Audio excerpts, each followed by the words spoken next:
नमस्कार दोस्तों, मेरे नाम है शेखर और स्वागत है आप सभी का हमारे यूट्यूब चैनल शिखर स्टडी पॉइंट पर। तो दोस्तों, इस वीडियो में हम देखने वाले हैं हिंदी के महत्वपूर्ण प्रश्नों को। इसमें दोस्तों हम हिंदी भाषा के महत्वपूर्ण प्रश्न, वर्णमाला, संज्ञा, सर्वनाम, पर्यायवाची, तत्सम, तद्भव, मुहावरे, उपसर्ग, प्रत्यय, वाक्यांश के लिए एक शब्द। अब दोस्तों लगभग इसमें 120 प्रश्न आपको देखने को मिलेंगे, तो आप वीडियो को अंत तक जरूर देखिएगा। सभी के सभी प्रश्न दोस्तों किसी न किसी एग्जाम में पूछे जा चुके हैं, बहुत ज़्यादा महत्वपूर्ण है, रिवीजन के लिए बहुत बढ़िया है दोस्तों। जो भी होगा वो आपको मैं एक्सप्लेन करके बताऊंगा, जहां पर महत्वपूर्ण होगा किस तरह से क्वेश्चन पूछे जा सकते हैं। अगर आप किसी भी एग्जाम की तैयारी कर रहे हैं, उत्तराखंड पुलिस, फॉरेस्ट गार्ड, पटवारी, लेखपाल, दरोगा, जो आने वाली जो भी भर्तियां उनके लिए, तो अंत तक दोस्तों जरूर से देखिएगा, जबरदस्त क्वेश्चन है। तो चलिए दोस्तों वीडियो की शुरुआत करते हैं। इस तरह की सीरीज दोस्तों आपके लिए हेल्पफुल है या नहीं, कमेंट बॉक्स में जरूर से दोस्तों बताइएगा। पहला प्रश्न है दोस्तों यहाँ पर हमारा, निम्नलिखित में से प्राचीन भारतीय आर्य भाषा कौन सी है। जबरदस्त क्वेश्चन है दोस्तों। पाली जिन्होंने उत्तर दिया है आप बिल्कुल गलत हैं, इसका सही उत्तर हो जाएगा वैदिक संस्कृत। प्राचीन भारतीय आर्य भाषा कौन सी है दोस्तों, ये हो जाएगा वैदिक संस्कृत, ऑप्शन नंबर डी। इसको दोस्तों आर्य भाषा या फिर देव भाषा, देवों की भाषा भी दोस्तों कौन सी है, संस्कृत है। तो ऑप्शन नंबर डी हो जाएगा इसका बिल्कुल सही उत्तर, पूछा गया था एग्जाम में।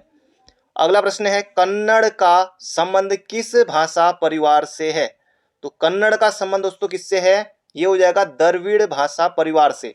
तो ऑप्शन नंबर दोस्तों बी हो जाएगा इसका बिल्कुल सही उत्तर। कन्नड़ आए, ये आए दोस्तों तमिल, लिख लीजिए जिनको नहीं आता है तमिल, या दोस्तों तेलुगु, तेलुगु और मलयालम।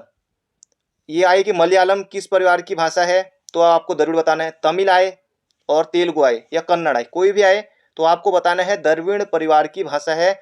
बिल्कुल बिल्कुल दोस्तों याद रखिएगा, कोई भी आ सकता है, फिर आप कहेंगे कि आपने तो हमें वहाँ मलयालम आ गया ये बताया नहीं था, तो इसे भी दोस्तों आपको याद रखना है। हिंदी किस भाषा परिवार की भाषा दोस्तों, हिंदी किस, ये हो जाएगा भारूपीय भाषा परिवार, हिंदी भारूपीय भाषा परिवार, ये भी आपको याद रखना है, एग्जाम में दोस्तों पूछा ही गया था और पूछा ही जाएगा। अगला प्रश्न है, सूरदास ने किस भाषा में सूर सागर की रचना की है। सूरदास दोस्तों पहली बात हमारे सिलेबस में है, सूर सागर, सूर सारावली किसकी रचना है दोस्तों, ये सूरदास की है। और इसकी रचना दोस्तों किस भाषा में की, ये की दोस्तों ब्रिज भाषा में। याद रखिएगा ब्रिज भाषा में की थी, बिल्कुल बिल्कुल आपको याद रखना है। रामचंद्र शुक्ल ने ये जो सूर सागर है सूरदास की रचना, इसको ब्रिज भाषा की पहली रचना वो मानते थे, तो इसका सही उत्तर हो जाएगा ब्रिज। अगला प्रश्न है, भोजपुरी बोली की उत्पत्ति हुई है। भोजपुरी बोली दोस्तों कौन कौन सी, मैथिली, मैथिली, मगही, मैथिली, मगही और भोजपुरी। इनमें से दोस्तों कौन सी बोली जो संविधान की 8वीं अनुसूची में शामिल है, वो दोस्तों मैथिली। ये भी याद रखिएगा, बहुत ज़्यादा महत्वपूर्ण है। कौन सी बोली संविधान की 8वीं अनुसूची में शामिल है, तो मैथिली है, ये आपको याद रखना, बहुत ज़्यादा महत्वपूर्ण है। भोजपुरी, मैथिली, मगही ये बिहारी हिंदी की बोली है। इनका जो विकास हुआ दोस्तों ये हुआ है मागधी अपभ्रंश से। बिल्कुल बिल्कुल आपको याद रखना है, एग्जाम में पूछा ही जाएगा। अर्ध मागधी अपभ्रंश से दोस्तों हुआ है पूर्वी हिंदी की। पूर्वी हिंदी की बोलियां कौन सी हैं, ABC, अवधी, बघेली, छत्तीसगढ़ी, तो ये तीनों पूर्वी हिंदी की बोलियां हैं। अब आप बताइएगा कमेंट बॉक्स में, सौरसैनी अपभ्रंश से किसका विकास हुआ है, किस बोली का विकास हुआ है, ये आप कमेंट बॉक्स में दोस्तों जरूर से बताइएगा। अगला प्रश्न है, खड़ी बोली का अन्य, खड़ी बोली हिंदी का अन्य सही नाम है। दोस्तों ये है खड़ी बोली का हिंदी, आपको यहाँ पर नहीं करना है, इसका सही उत्तर हो जाएगा यहाँ पर हमारा कौरवी। तो बिल्कुल बिल्कुल याद रखिएगा, एग्जाम में दोस्तों प्रश्न बनेगा। खड़ी बोली को दोस्तों कौरवी नाम दिया था किसने, राहुल सांकृत्यायन ने। और राहुल सांकृत्यायन भी हमारे किस में है, हिंदी के सिलेबस में है, ये भी आपको याद रखना है। मध्य एशिया का इतिहास दोस्तों राहुल सांकृत्यायन की महत्वपूर्ण रचना है, जिसके लिए इन्हें साहित्य अकादमी मिला था। अगला प्रश्न है, संविधान की राजभाषा हिंदी और लिपि देवनागरी होगी। गिरी बोल दिया मैंने, बार बार आदत है, देवनागरी होगी। संघ की राजभाषा हिंदी, हिंदी दोस्तों हमारी क्या है, राष्ट्रभाषा है। बिल्कुल नहीं, सरासर गलत है दोस्तों, हिंदी हमारी राष्ट्रभाषा कतई नहीं है, हिंदी हमारी क्या है, राजभाषा है। ये भी प्रश्न बनेगा, तो यहाँ पर ध्यान से देखिए, हिंदी यहाँ पर राजभाषा लिखा है साफ साफ। संघ की राजभाषा हिंदी और लिपि कौन सी है दोस्तों, देवनागरी है हिंदी की, बिल्कुल आपको याद रखना है। तो प्रश्न ये याद रखिए।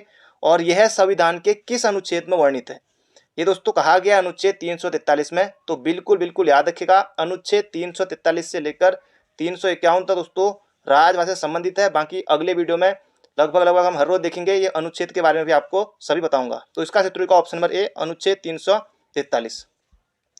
अगला प्रश्न है, प्रतिवर्ष कौन सा दिन हिंदी दिवस के रूप में मनाया जाता है? तो इसका क्षेत्र हो जाएगा 14 सितंबर को विश्व हिंदी दिवस, ये मनाया जाता है 10 जनवरी को। 10 जनवरी को पहला विश्व हिंदी सम्मेलन हुआ था, 10 जनवरी 1975 को नागपुर में, ये भी आपको याद रखना है। और 14 सितंबर इसका क्षेत्र हो जाएगा विश्व हिंदी दिवस, 14 सितंबर 1949 को इसको दोस्तों संविधान में शामिल किया गया था। अगला प्रश्न है, भारतवर्ष के लिए हिंदी भाषा का नाम सबसे पहले किसने सुझाया?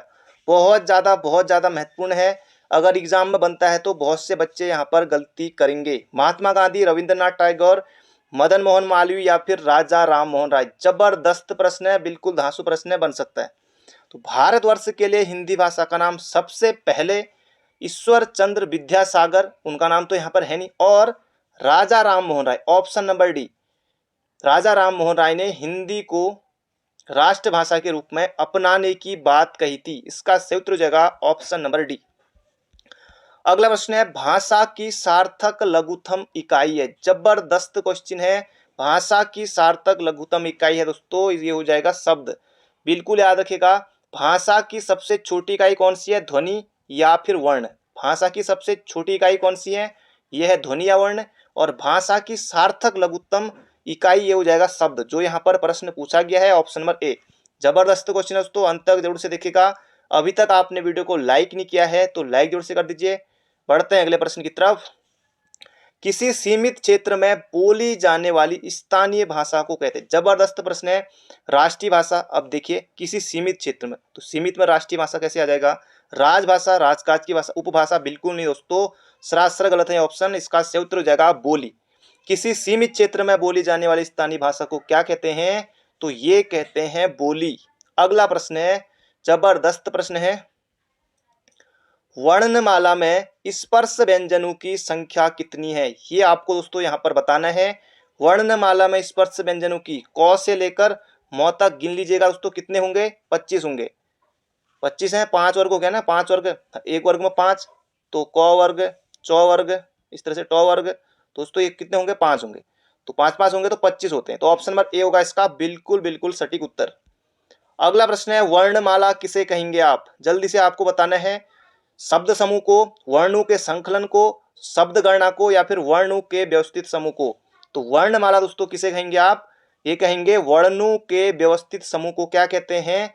वर्णमाला कहते हैं। बिल्कुल आसान प्रश्न है, एग्जाम में आएगा तो गलती आपको नहीं करनी है।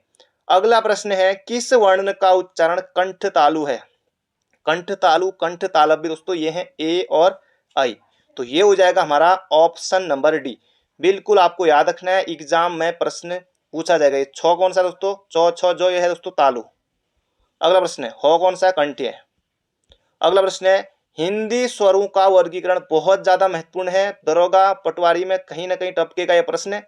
हिंदी स्वरों का वर्गीकरण जब जीभ के आधार पर किया जाता है तो निम्नलिखित में से कौन सा भेद इसके अंतर्गत नहीं आएगा? 2-3 बार दोस्तों पहले हम इस प्रश्न को देख चुके हैं। अग्र स्वर, मध्य स्वर और पश्च स्वर, ये तीनों दोस्तों मिलते जुलते हैं, अग्र स्वर, पश्च स्वर और मध्य स्वर। तो इसका क्षेत्र हो जाएगा ऑप्शन नंबर डी, विवृत स्वर। ये मुख विवृत के आधार पर होते हैं, ऑप्शन नंबर डी होगा इसका बिल्कुल बिल्कुल सटीक उत्तर।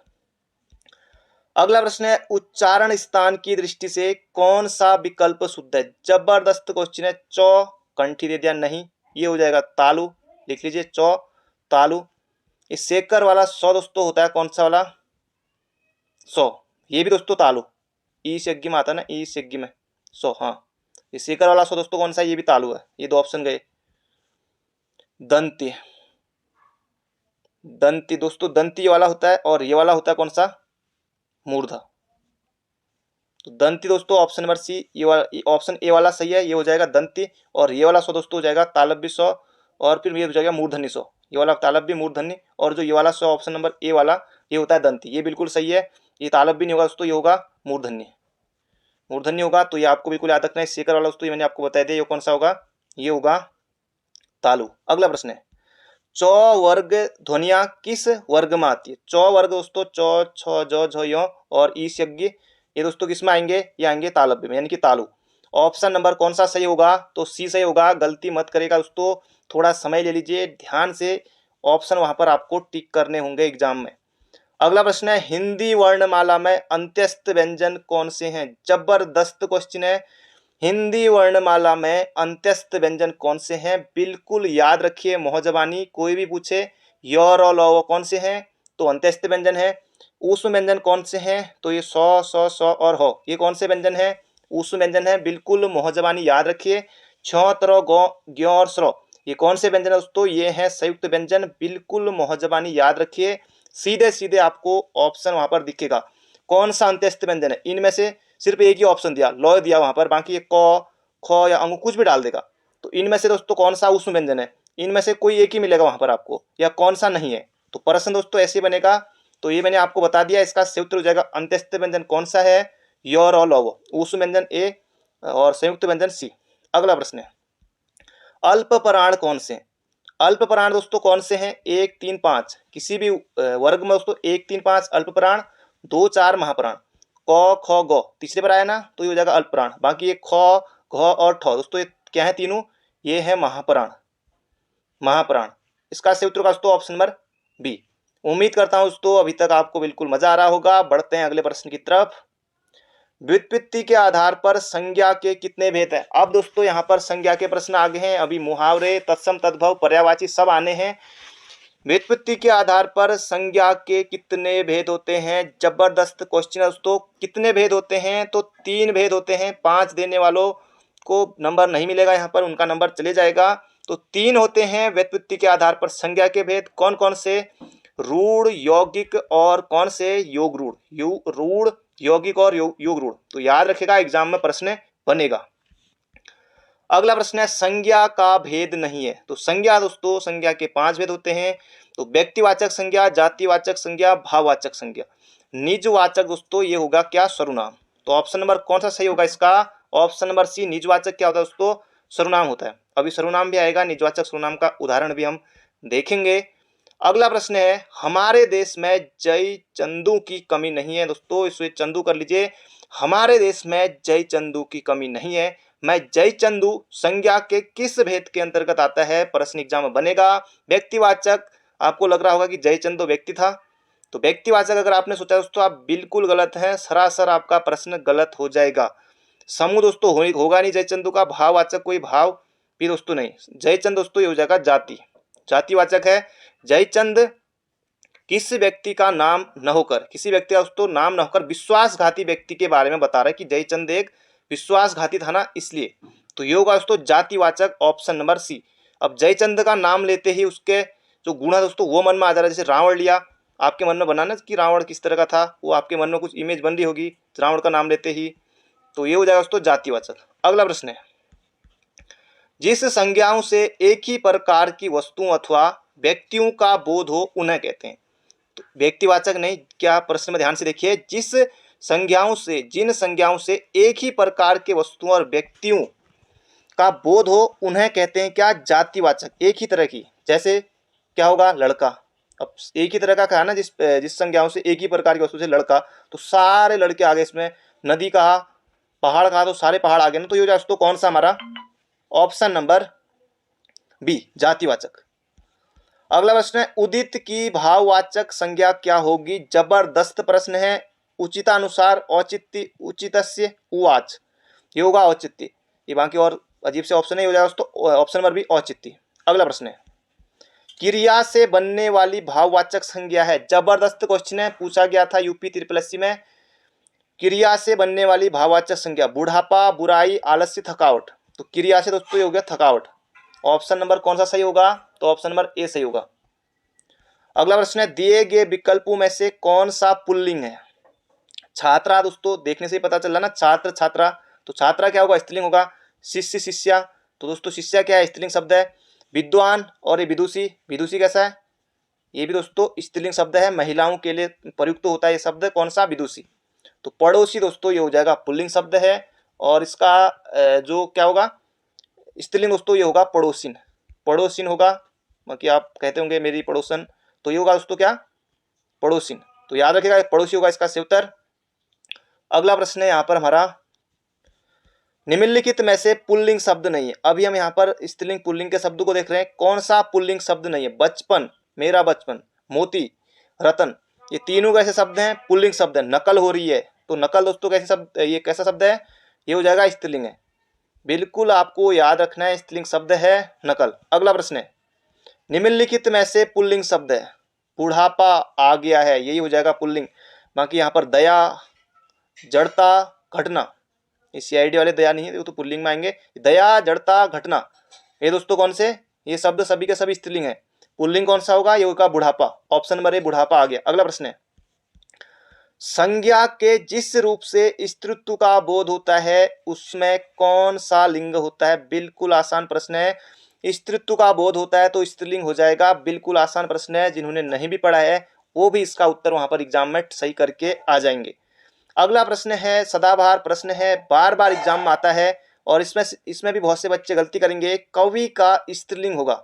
अब कवि का कवि तो होगा नहीं ना, ये कवित्री अशुद्ध लिखा है। अब इन दो ऑप्शनों में टक्कर है, कवित्री और कवित्री।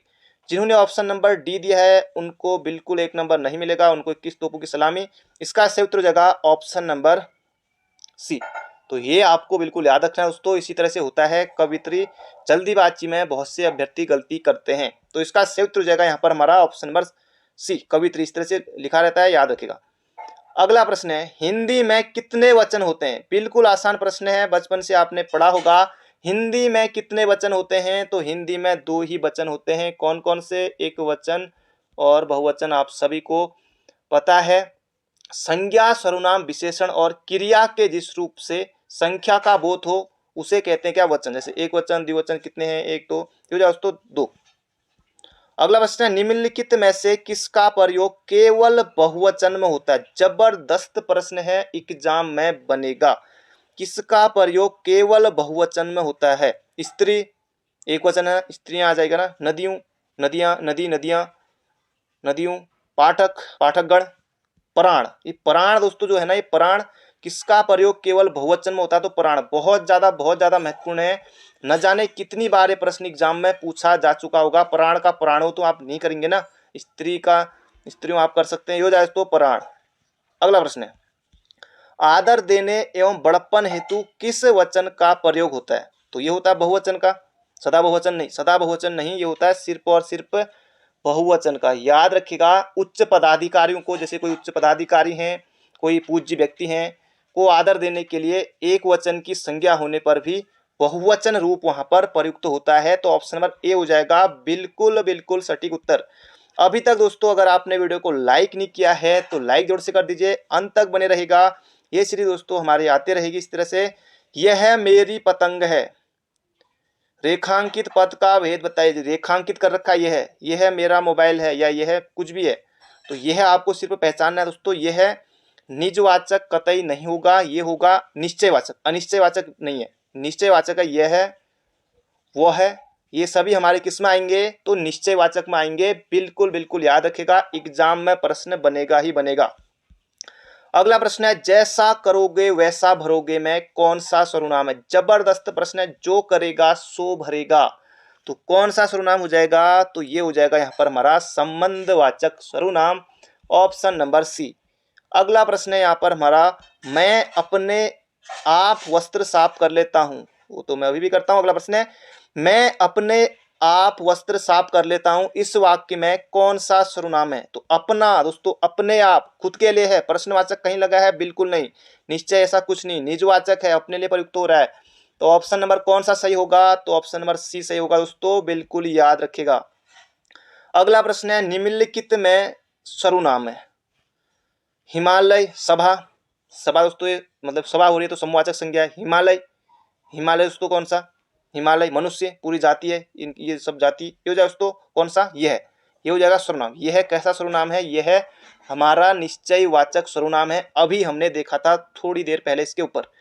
अगला प्रश्न है, कौन सा सर्वनाम का भेद नहीं है? सर्वनाम के कितने भेद होते हैं? तो सर्वनाम के दोस्तों 6 भेद होते हैं। प्रश्नवाचक सर्वनाम होता है, निजवाचक सर्वनाम होता है, पुरुषवाचक सर्वनाम होता है, गुणवाचक दोस्तों ये हो जाएगा विशेषण। गुणवाचक क्या होता है? विशेषण होता है। बढ़ते हैं अगले प्रश्न की तरफ। जबरदस्त प्रश्न है। अगला प्रश्न है, विशेषण की विशेषता बताने वाला शब्द ये कहलाता है हमारा क्रिया विशेषण। बिल्कुल नहीं, क्रिया विशेषण वो होगा जो क्रिया की विशेषता बताएगा। ये हो जाएगा यहाँ पर हमारा प्रविशेषण। विशेषण की विशेषता बताने वाला शब्द दोस्तों इसे कहते हैं हम क्या? प्रविशेषण। बिल्कुल बिल्कुल याद रखेगा, एग्जाम में बनेगा ही बनेगा। अगला प्रश्न है, निम्नलिखित शब्दों में से विशेषण कौन सही नहीं है? ये आपको दोस्तों यहाँ पर बताना है। आंतरिक, अंतर, आग्नेय, अधिकारी। अधिकारी विशेषण है, आग्नेय विशेषण है, बिल्कुल विशेषण है आंतरिक। ये भी दोस्तों विशेषण है, अंतर नहीं है। अंतर का क्या हो जाएगा? आंतरिक हो जाएगा। अंतर क्या है? ये विशेष्य है। इसका विशेषण ये है ऑप्शन नंबर ए, आंतरिक। तो ये अंतर क्या है? विशेष्य है। तो इसका सही उत्तर कौन सा होगा? तो ऑप्शन नंबर बी। अगला प्रश्न है, राधा बहुत ही सुंदर लड़की है, वाक्य में कौन सा विशेषण है? एग्जाम में ये प्रश्न पूछा जा चुका है। अब राधा बहुत ही क्या है? सुंदर लड़की। अब सुंदर आपको कोई संख्या दिखाई दे रही है? कतई नहीं। कोई परिमाण है? बिल्कुल नहीं। सार्वनामी? कतई नहीं। ये हो जाएगा गुणवाचक विशेषण। वहां पर गुण दोस्तों बताया है कि राधा बहुत ही सुंदर लड़की है, तो ये हो जाएगा ऑप्शन नंबर सी। अगला प्रश्न आ गया दोस्तों, विशेषण के मुख्यतः कितने भेद होते हैं? एग्जाम में प्रश्न बनेगा ही बनेगा। विशेषण के मुख्यतः कितने भेद होते हैं? तो 4 भेद होते हैं। बिल्कुल याद रखिएगा। कौन कौन से? अभी ये देखिए कौन कौन से विशेषण दोस्तों? संख्यावाचक विशेषण, परिमाण वाचक विशेषण और गुणवाचक विशेषण और सार्वनामिक विशेषण। तो चारों विशेषण यहाँ पर हमारे दिए हुए हैं। तो ये अगला प्रश्न भी यहीं पर दोस्तों लिया हुआ है मैंने, देखिए। तो 4 हो जाएगा इसका सही उत्तर, ऑप्शन नंबर बी। अगला प्रश्न है, बारिश बहुत ज्यादा हो रही है। बारिश बहुत ज्यादा हो रही है, इस वाक्य में ज्यादा, ज्यादा क्या है दोस्तों? ये आपको बताना है। कोई क्रिया है, संज्ञा है, या फिर सर्वनाम है, या क्रिया विशेषण। दोस्तों ज्यादा जो है ना, ये क्रिया विशेषण है, ज्यादा। तो ऑप्शन नंबर कौन सा होगा? डी बिल्कुल होगा सही। अगला प्रश्न है, सालों बाद उसका प्रवासी पति लौटा है, इस वाक्य में कौन सा विशेषण है? पति, लौटा, सालों या प्रवासी? तो पति दोस्तों बिल्कुल नहीं है। पति आपने उत्तर दिया है, तो पति पति नहीं है। सालों बाद उसका प्रवासी पति, तो प्रवासी पति ये है, हो जाएगा विशेषण दोस्तों, क्योंकि प्रवासी है, बहुत सालों बाद लौटा है, तो ये हो जाएगा प्रवासी। ये हो जाएगा इसमें विशेषण। अगला प्रश्न है, तुम कहाँ पढ़ते हो, मैं किस कोटि का विशेषण प्रयुक्त हुआ है? तुम कहाँ पढ़ते हो, किस कोटि का विशेषण प्रयुक्त हुआ है? तो ये हो जाएगा दोस्तों गुणवाचक। कोई गुण है, प्रश्न है, तुम कहाँ पढ़ते हो प्रश्न है ना, तो ये हो जाएगा ऑप्शन नंबर बी। कोई संख्या संकेत ऐसा दे रहे हैं क्या? बिल्कुल नहीं, बिल्कुल नहीं। ये हो जाएगा ऑप्शन नंबर बी हमारा प्रश्नवाचक। अगला प्रश्न है, रमेश की पुस्तक बहुत नहीं, बहुत नहीं लगा है। रमेश की पुस्तक पुरानी है, इस वाक्य में पुस्तक है। तो रमेश की पुस्तक दोस्तों क्या है? बहुत पुरानी है। तो ये पुस्तक दोस्तों क्या है? ये हो जाएगा यहाँ पर हमारा विशेष्य। विशेषण नहीं है ये दोस्तों, पुस्तक जो है ये है विशेष्य, पुरानी दोस्तों ये है विशेषण। ये हो जाएगा विशेष्य, ऑप्शन नंबर ए। अगला प्रश्न है, कर्म के आधार पर क्रिया के कितने भेद होते हैं? ये यहाँ पर दोस्तों आपको बताना है। तो 2 ही होते हैं। कौन कौन से होते हैं? एक तो हो गया सकर्मक और दूसरा हो गया कौन सा? अकर्मक। तो दोनों आपको याद रखने हैं, एग्जाम में प्रश्न आपको दोस्तों देखने को मिलेगा।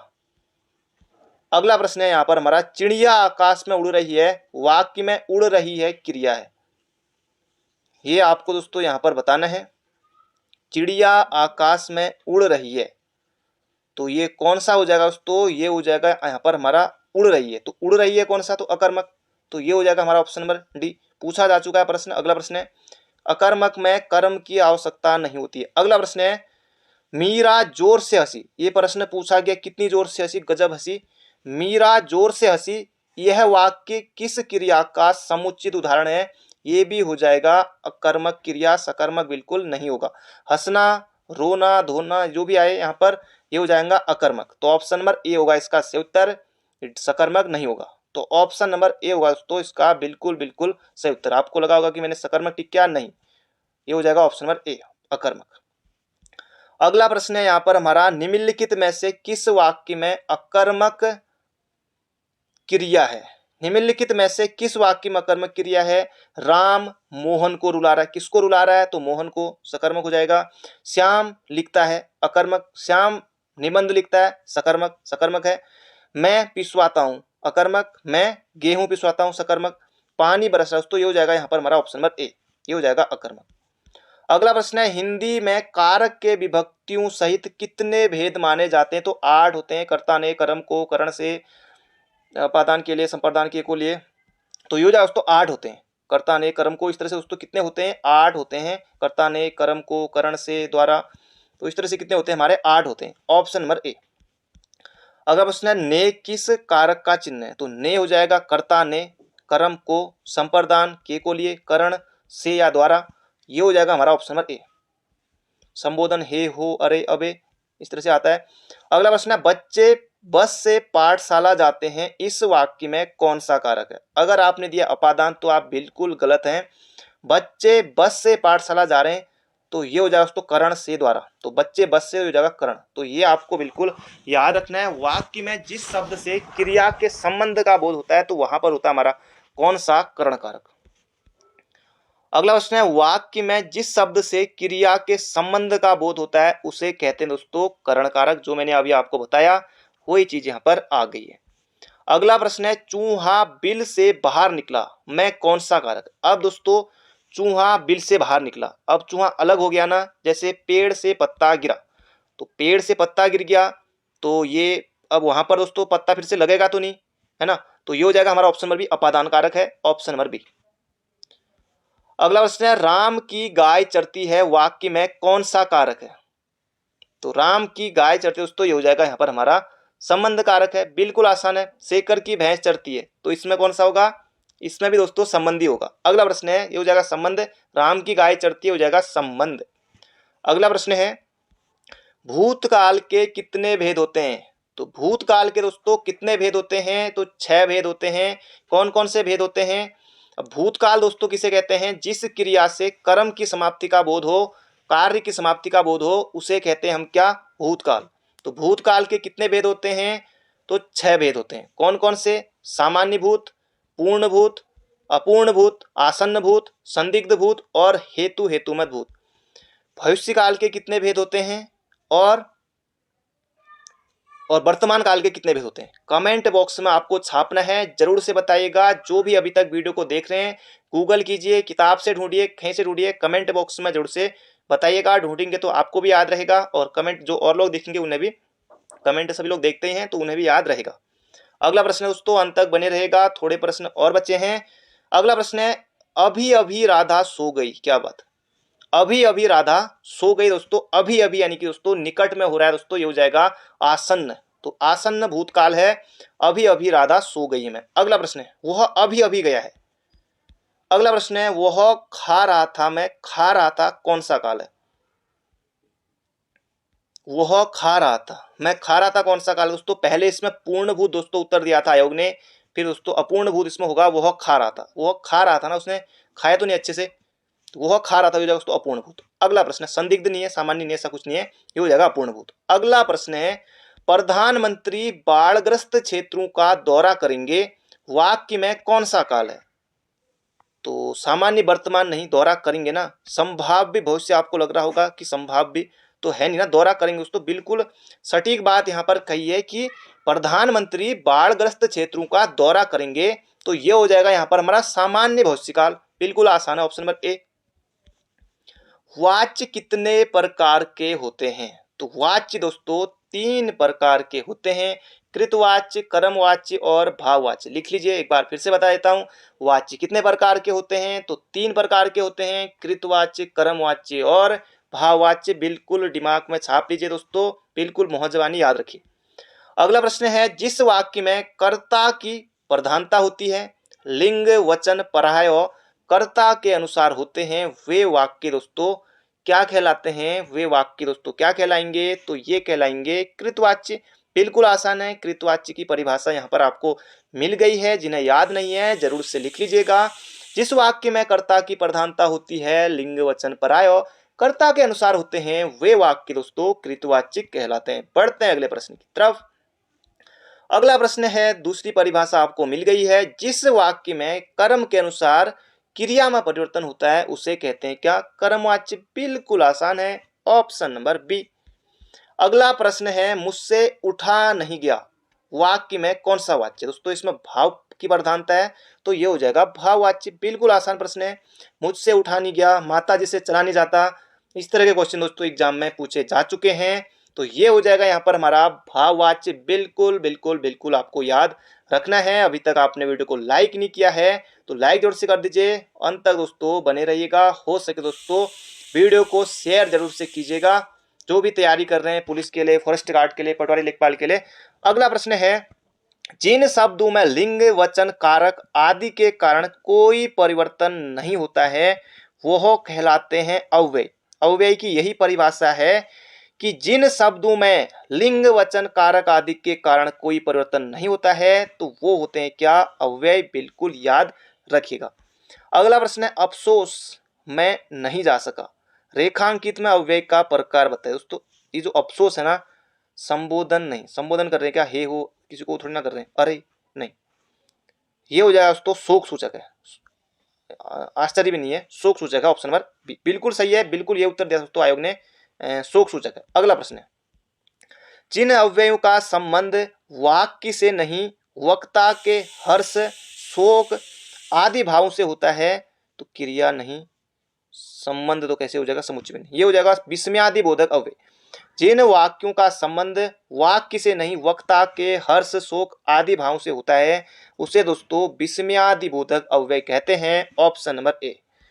अगला प्रश्न है, उसके बिना तुम कुछ नहीं हो। क्या बात है, क्या बात है, मजा आ गया। उसके बिना तुम कुछ नहीं, कुछ भी नहीं, नहीं कुछ भी नहीं है, उसके बिना तुम कुछ नहीं हो वाक्य में संबंध बोधक शब्द कौन सा है? बिना तुम कुछ उनके, तो ये हो जाएगा दोस्तों बिना, ये हो जाएगा यहाँ पर हमारा कौन सा? संबंध बोधक। तो बिल्कुल आपको याद रखना है। तो बढ़ते हैं अगले प्रश्न की तरफ।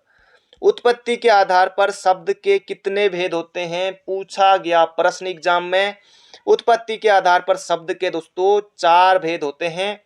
बिल्कुल आपको मोहजबानी याद रखना है। उत्पत्ति के आधार पर शब्द के 4 भेद होते हैं। कौन कौन से? अभी लिख लीजिए। तत्सम होते हैं, तद्भव होते हैं, देशज होते हैं और विदेशज होते हैं। तो इसका से उत्तर हो जाएगा ऑप्शन नंबर बी। अब दोस्तों यहां से हमारे तत्सम तद्भव वाले प्रश्न शुरू होते हैं। पहला प्रश्न है, निम्नलिखित में से तद्भव शब्द अटारी। अटारी कैसा शब्द है? ये है तद्भव, इसका बनाना है हमें तत्सम। तो क्या होगा? अंटार्कटिका, अंटार्कटिका, अट्टालिका, अटालिका या अट्टालिका। दोस्तों ये हो जाएगा ऑप्शन नंबर डी वाला। अटारिका क्या होगा दोस्तों? अट्टालिका होगा। पूछा गया प्रश्न, बड़े बड़े एग्जाम में पूछा गया था। अगला प्रश्न है, कंगन का तत्सम रूप क्या होगा? कंसारी कुछ नहीं, ये हो जाएगा कंकण। कंगन, ये हो जाएगा कंकण, याद रखिएगा। अगला प्रश्न है, काटना का तत्सम है। काटना कैसा शब्द है? तो तद्भव है। कटन, कटित, कटित, ये कटित मत कर देना अट्टालिका की तरह, ये होगा दोस्तों कर्तन। कर्तन होगा काटने का। बिल्कुल बिल्कुल याद रखेगा। अगला प्रश्न है, कटहरा शब्द का तत्सम रूप क्या होगा? जबरदस्त क्वेश्चन है। कटहरा का कटहल बिल्कुल नहीं, सरासर गलत है ऑप्शन। कंठफल कड़वा कुछ नहीं दोस्तों, ये हो जाएगा काष्ठग्रह। काष्ठग्रह कटहरा शब्द का क्या है दोस्तों? तत्सम है। बिल्कुल बिल्कुल याद रखेगा। इसी बात पर दोस्तों लाइक जरूर से कर दीजिए। ओष्ठ निम्नलिखित में से किसका तत्सम है? ओष्ठ दोस्तों ये हो जाएगा होंठ का, ओंठ का, ऑप्शन नंबर सी। ये अंगीठी अंगूठा कुछ नहीं, ये हो जाएगा ऑप्शन नंबर सी। अगला प्रश्न है, गोबर का तत्सम रूप है। गुब्बर। अब देखिए गुब्बर, ऑप्शन देखिए क्या क्या जबरदस्त ऑप्शन दिया दोस्तों, ये हो जाएगा गोमय। बिल्कुल आसान है। गोबर का क्या हो जाएगा? गोमय हो जाएगा। अगला प्रश्न है, निम्नलिखित में से गेहूं का तत्सम शब्द है। तो गेहूं का दोस्तों क्या होगा? गेहूं का हो जाएगा गोधूम। ग्रंथि का क्या हो जाएगा दोस्तों? गांठ। और गो दोस्तों इसके लिए होगा क्या? गाय होगा तद्भव। गृद्ध का क्या होगा दोस्तों? गिद्ध होगा, है ना। इसके क्या होंगे? तद्भव। ये दोस्तों मैंने आपको बता दिया। इसके क्या? गाय तत्सम है, गाय दोस्तों तद्भव है। गो क्या है? तत्सम है। ग्रंथि तत्सम है। गांठ तद्भव है, जो मैंने आपको लिखे हैं यहाँ पर बता दिया। गिद्ध क्या होगा दोस्तों? गिद्ध। और गेहूं का क्या हो जाएगा? गोधूम। इसका क्या हो जाएगा? तत्सम। अगला प्रश्न है, नीचे दिए गए विकल्पों में से तत्सम शब्द का चयन कीजिए। तो गोधूम दोस्तों किसके लिए था? गेहूं के लिए था ना। अभी हमने ऊपर देखा था, इतनी जल्दी कोई नहीं भूला होगा। बहू, बहू, गोपी बहू, ये हो गया दोस्तों बधू, याद रखिएगा। पड़ोसी के लिए क्या होगा? तत्सम तो ये होगा प्रतिवेशी। प्रतिवेशी, आपके भी इतने पड़ोसी होंगे तो पड़ोसी को संस्कृत में कहिएगा पड़ोसी नहीं, तुम प्रतिवेशी हो। तो ये हो जाएगा हमारा ऑप्शन नंबर बी। फिर आपसे बोलेंगे कि क्या बोल रहा है, प्रतिवेशी याद रखेगा, एग्जाम निकालने के लिए आपको याद करना पड़ेगा प्रतिवेशी। तो बढ़ते हैं अगले प्रश्न की तरफ। अगला प्रश्न है, उद्गम की दृष्टि से अमीर है। अमीर दोस्तों देशज है या विदेशज है? तो अमीर दोस्तों क्या है, विदेशज शब्द है, यानी कि अमीर विदेशी भाषा का शब्द है और अरबी भाषा का शब्द है। बिल्कुल आपको याद रखना है, अमीर हमारा कैसा शब्द है दोस्तों, ये हमारा अरबी भाषा का शब्द। अगला प्रश्न है दोस्तों, अब यहां से शुरू होते हैं आपके पर्यायवाची के शब्द। अरविंद शब्द का पर्यायवाची है, अरविंद, केजरीवाल नहीं है, अरविंद दोस्तों। अरविंद हो जाएगा पंकज का, पंकज किसका हो जाएगा दोस्तों, नीरज का। नीरज कौन हो जाएगा फिर, कमल। कमल कौन हो जाएगा, सरोज। तो ये हो जाएगा दोस्तों कौन सा, ऑप्शन नंबर ए कमल। कल्प वृक्ष के लिए पारिजात। अगला प्रश्न है, निम्नलिखित में से कौन सा एक अनाथ का पर्यायवाची नहीं है। अनाथ यानी कि दोस्तों बेसहारा है, कहते हैं ना, अनाथ है, बेसहारा है, निराश्रित है, कोई नहीं है दोस्तों, निराश्रित है, ये भी होगा ही होगा, बिल्कुल होगा ना, होगा। दीन कह सकते हैं हम, यतीम कह सकते हैं, यतीम। अब देखिए यहाँ पर अनाड़ी दे रखा है, अब बताओ अनाड़ी किसे कहते हैं, आप समझ ही गए होगे। और अनाथ का अनाड़ी से दोस्तों कोई लेना देना नहीं है, ये हो जाएगा सरासर गलत है ये वाला ऑप्शन, अनाड़ी ऑप्शन नंबर सी हो जाएगा इसका बिल्कुल सही उत्तर। अगला प्रश्न है, अश्सु का पर्यायवाची नहीं है। अश्सु का दोस्तों घोड़ा होता है, हई होता है, घोटक होता है, बाजी होता है, तुरंग होता है, ना कि दोस्तों तरंग। तो ऑप्शन नंबर कौन सा सही होगा, ऑप्शन नंबर हमारा ए वाला होगा, बिल्कुल बिल्कुल सही। अगला प्रश्न है, अंतरिक्ष का पर्यायवाची शब्द है। अब अंतरिक्ष के लिए दोस्तों दे दिया पृथ्वी, इस ऑप्शन को हटाओ, सुरभ कुछ नहीं, गगन है, अनंत नहीं है। तो अंतरिक्ष के लिए दोस्तों व्योम होगा, आकाश होगा। ऑप्शन नंबर बी वाला बिल्कुल बिल्कुल सही है, पूछा जा चुका है एग्जाम में। अलंकेश का पर्यायवाची शब्द है दोस्तों, अलंकेश कहा जाता है कुबेर को, कुबेर को कहा जाता है, याद रखेगा। किन्नरेश भी कहा जाता है, धनपति भी कहा जाता है, याद रखेगा, धनादि, व्यक्षराज सब कहा जाता है। तो ऑप्शन नंबर सी हो जाएगा इसका बिल्कुल सही उत्तर। अगला प्रश्न है, उहापो का पर्यायवाची। अब कहेंगे क्या पूछ दिया, टफ आ गया एग्जाम में दोस्तों, ऐसे प्रश्न आते हैं, पूछा गया था, बहुत से अभ्यर्थी इसे प्रश्नों को सही नहीं कर पाएंगे। निश्चित, अभिभूत, व्यग्रता, असमंजस। तो उहापोह का पर्यायवाची दोस्तों असमंजस, बिल्कुल बिल्कुल बिल्कुल बिल्कुल सटीक उत्तर है ऑप्शन नंबर बी। अगला प्रश्न दोस्तों, अब यहां से होते हैं विलोम शब्द, बाकी हर रोज हम इस तरह से देखते रहेंगे दोस्तों। अथ का विलोम शब्द है, अथ का हो जाएगा क्या, इति। बिल्कुल बिल्कुल याद रखेगा, एग्जाम में बनेगा, गलती यहीं पर होती है। अथ का क्या हो जाएगा दोस्तों, इति हो जाएगा, बिल्कुल याद रखना है। अपसरण का विलोम है, अवसरण, उपसरण, शरण, अभिसरण। तो बिल्कुल सही उत्तर होगा दोस्तों अभिसरण। अपसरण का क्या होगा, अभिसरण होगा। उपेक्षा, अपेक्षा का विलोम है, सापेक्षता, अनुपेक्षा, परिपेक्षा है, उपेक्षा। तो अपेक्षा और उपेक्षा, तो ऑप्शन नंबर दोस्तों कौन सा सही होगा, ए सही होगा। अत्यधिक का विलोम शब्द है, तो अत्यधिक का दोस्तों कौन सा होगा, अत्यल्प होगा, बिल्कुल आसान प्रश्न है। अत्यधिक का कौन सा विलोम होगा, तो अत्यल्प होगा। अगला प्रश्न है यहाँ पर हमारा, अर्वाचीन का, अर्वाचीन शब्द का विलोम है, अद्यतन, सनातन, अधुनातन। अधुनातन का क्या होगा, पुरातन होगा, पुरातन होगा। और अर्वाचीन का क्या हो जाएगा, प्राचीन हो जाएगा। ऑप्शन नंबर कौन सा सही होगा, तो ए वाला सही होगा। अगला प्रश्न है, जिस स्त्री के पुत्र और पति न हो, इस वाक्य के लिए एक शब्द है। अबला, अबला नारी नहीं, एकल्या, असहाय, अवीरा। पूछा गया था एग्जाम में, तो अवीरा होगा इसका सही उत्तर। जिस स्त्री के पुत्र और पति न हो उसे कहते हैं क्या, अवीरा। अगला प्रश्न है, जो स्त्री सूर्य को भी ना देख सके के लिए एक शब्द है। जबरदस्त क्वेश्चन है, एग्जाम में आएगा ही आएगा, हो सकता है यहाँ पर आपके एग्जाम में भी आ जाए। ये हो जाएगा असूर्यम पश्या, बिल्कुल बिल्कुल याद रखिएगा, या तो असूर्यम पश्या लिखा होगा आपके ऑप्शन में, ये संस्कृत का शब्द है, या फिर असूर्य पश्या होगा। असूर्य पश्या हिंदी का शब्द है, असूर्यम पश्या ये संस्कृत का, तो दोनों होते हैं। तो ऑप्शन नंबर कौन सा सही होगा, सी वाला सही होगा। जो स्त्री सूर्य को भी ना देख सके, ये हो जाएगा असूर्यम पश्या। अगला प्रश्न है, आपकी अंगुली से प्रश्न पूछा गया है, कनिष्ठिका और मध्यमा के बीच की अंगुली को कहते हैं। अब आपको अनामिका यहाँ पर सही लिखना, अनामी बिल्कुल नहीं, ये अनामिका बड़ी, अनिमिका बिल्कुल नहीं, सरासर गलत है ऑप्शन। ये हो जाएगा option number D Anamika. Anamika इसका बिल्कुल सही उत्तर है। कनिष्ठिका और मध्यमा के बीच की दोस्तों उंगली को क्या कहते हैं, अनामिका। अगला प्रश्न है, ऐसा कवि जो तत्काल रचना करता हो उसके लिए एक सही शब्द है दोस्तों तुरंत। तत्काल रचना करता है दोस्तों, ऐसा कवि जो तत्काल रचना करता है दोस्तों वो कहता है आंसू कवि। जैसे कौन करता है दोस्तों? कुमार विश्वास। कुमार विश्वास तो तत्काल रचना कर देते हैं दोस्तों आंसू कवि। तो ऑप्शन नंबर बी।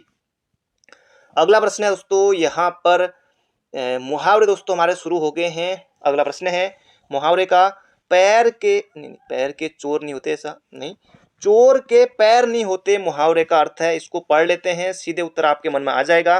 पापी का मन स्थिर होता है, पापी का मन अस्थिर होता है, पवित्र व्यक्ति का मन अस्थिर होता है, गरीब का मन अस्थिर होता है। जबरदस्त ऑप्शन है। तो चोर के पैर नहीं होते मतलब कि पापी का मन अस्थिर होता है। बाकी इनमें भी अस्थिर तो दिया, लेकिन ऑप्शन थोड़ा टफ बनाया होगा ने, लेकिन पापी जरूर आएगा। तो पापी का मन अस्थिर होता है। अगला प्रश्न है, गोद में लड़का शहर भर में ढिढोरा। मजा आ गया इसको पढ़कर। गोद में लड़का शहर भर में ढिढोरा मुहावरे का सही अर्थ है छोटे शिशु को तलाशना, बिल्कुल नहीं। अत्यधिक शरारती बालक, पास में वस्तु रहते हुए चारों ओर खोजना, या छोटे बालक की प्रशंसा करना। दोस्तों ये हो जाएगा पास में वस्तु रहते हुए चारों ओर खोजना, गोद में लड़का शहर भर में ढिढोरा, इसका बिल्कुल बिल्कुल सही उत्तर है। एग्जाम में याद रखेगा। अगला प्रश्न है, घड़ी में तोला घड़ी में मासा। क्या बात है, घड़ी में तोला घड़ी में मासा का अर्थ है बहुत ही नाजुक मिजाज, नहीं। डंडी मारने में कुशल व्यापारी। क्या बात है, ऐसा व्यापार जिसमें एक पल में मुनाफा हो तो दूसरे पल में कहीं नुकसान। जिसने भी ये उत्तर दिया है ना, तो आपका 1 नंबर तो गया गया, साथ ही 0.25 भी चले गए। तो घड़ी में तोला घड़ी में मासा दोस्तों, ये हो जाएगा यहाँ पर हमारा जरा सी बात पर खुश और नाराज होना। तो ये हो जाएगा घड़ी में तोला घड़ी में मासा। तो ये हो जाएगा ऑप्शन नंबर डी। अगला प्रश्न दोस्तों आज का हमारा आखिरी प्रश्न है, तो गुड़ गोबर कर देना। तो दोस्तों आज हमने उपसर्ग पढ़ते से नहीं देखे, बाकी साहित्यकार नहीं। अब दोस्तों क्योंकि अब हर जगह से लगभग मैंने ज़्यादा प्रश्न लिए थे, तो और दिन भी दोस्तों हम हर जगह से प्रश्नों को देखेंगे। ये सीरीज आपके लिए हेल्पफुल है या नहीं, कमेंट बॉक्स में जरूर से बताएगा। तो अगला प्रश्न है यहाँ पर हमारा, गुड़ गोबर कर देना मुहावरे का उचित अर्थ है कोई बखेड़ा खड़ा करना, गायब कर देना, बना बनाया काम बिगाड़ देना, या फिर अपनी हानि करके मौज उड़ाना। तो इसका सही उत्तर दोस्तों कमेंट बॉक्स में बताइएगा। गुड़ गोबर कर देना डैश करके जो भी उत्तर है ABC, ये आपको नहीं लिखना है दोस्तों, इससे मुझे पता नहीं चलेगा। आपको लिखना है जो भी इसका सही उत्तर है, जैसे गायब कर देना इसका सही उत्तर है, या बना बनाया काम बिगाड़ देना, जो भी उत्तर है वो आपको लिखना है गुड़ गोबर कर देना के डैश करके आगे। तो ये थे दोस्तों आज के हमारे महत्वपूर्ण प्रश्न। बाकी मिलते हैं बहुत जल्दी एक नई वीडियो में। चैनल पर नए हो तो चैनल को सब्सक्राइब जरूर कर लीजिएगा। Thank you friend, thank you so much. मिलते हैं बहुत जल्दी एक नई वीडियो में। अपना ध्यान रखिए, स्वस्थ रहिए, मस्त रहिए।